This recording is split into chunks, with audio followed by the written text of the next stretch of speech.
let's start with Kalvin Phillips and Newcastle's rumoured interest in him.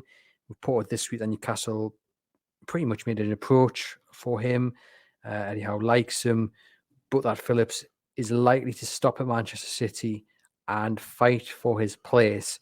Now, my view on that is that if that is what has happened and Phillips has turned around, or his people or whatever have gone, no, I'm sorry, I'm not interested in moving to Newcastle. I'm stopping here. That's the end of it.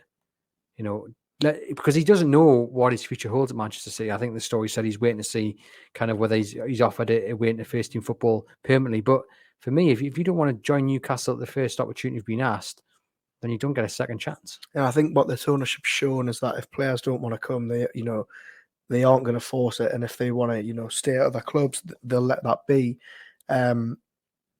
And yeah, I think I would agree. I think Kalvin Phillips is a fantastic player. He'd improve this Newcastle squad as a whole, but is he the type of player you would really, be rolling the red carpet out for? I'm not too sure.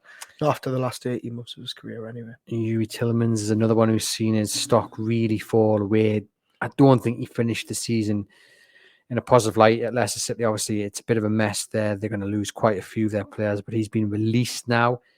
At one time, rumoured to be a massive move to Manchester United back in the day. Look, clearly a talented player, but one for Newcastle?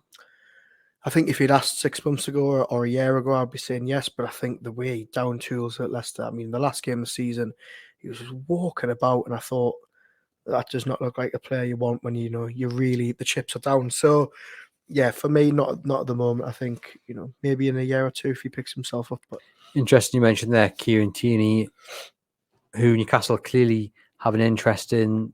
They've watched him, they like him. 30 million is reportedly the price tag. It's just one of those, isn't it? Like, do you gamble, because he has got quite a horrendous injury record. He's played quite a few times towards the end of the season. No doubt in his quality. But again, if you're spending 30 million out of a budget of, let's say, 150, that's quite a large chunk to then gamble on someone who has unfortunately got a pretty poor injury record. Yeah, it is a bit of a gamble, and there's no doubt and there's a quality player there. It's rumoured that it's Newcastle and Villa, the two teams chasing him. I think Newcastle have actually got the big advantage there because obviously Scottish lad, he's going to be close at home. Champions League football. But as you say, it is a bit of a risk. There's no doubt in that fully fit. I think he walks into that start 11. But do you maybe go abroad and look for someone like, last summer it was all about Renan Lodi at Atletico, who obviously ended up going to Forest now, quite a decent season. Is there better options out there for that price? Maybe.